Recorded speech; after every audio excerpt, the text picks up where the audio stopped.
So அதுக்கப்புறம் freshers நிறையா பேர் வந்து என்ன சார் இது அப்படி மாதிரி கேட்டிருந்தாங்க. ஸோ ஏப்ரல் 1 தான் ரிசல்ட் வந்து வரும். ஐபிபிஎஸ் பிஓ கிளர்க் எல்லாமே ஏப்ரல் 1ஆம் தேதி தான் வந்து வரும். ஸோ அந்த டைம் தான் நிறையா பேர் இது பண்ணுவாங்க. எஸ்பிஐ அதெல்லாம் வந்து நடுவில் வந்துடும். பட் ஐபிபிஎஸ் வந்து ஏப்ரல் 1 தான் வரும்.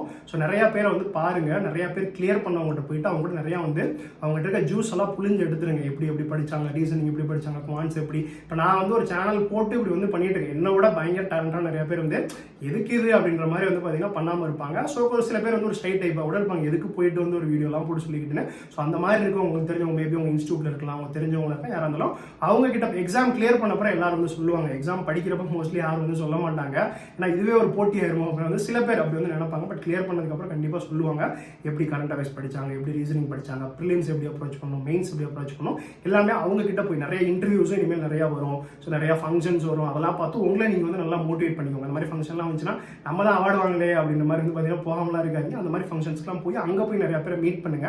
போய் உங்களை நீங்களே வந்து மோட்டிவேட் பண்ணிக்கோங்க. குறிப்பாக அவங்க கிட்ட இருக்க எல்லா ஜூஸையும் வந்து புளிஞ்சு எடுத்துருங்க. என்னென்ன எப்படி படிச்சாங்கன்றது கேட்டு வந்து தெரிஞ்சுக்கோங்க.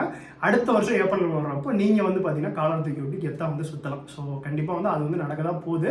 ஸோ இப்போ வந்து அவங்க கிட்ட வந்து கேட்டு தெரிஞ்சுக்கிட்டு பேங்க் எக்ஸாம்னா என்ன அப்படின்றத பற்றி ஒரு ஓவரால் ஐடியா வந்து பார்த்தீங்கன்னா வளர்த்துக்கோங்க. அதை கிளியர் பண்ணவங்க என்னென்ன பண்ணியிருக்காங்க.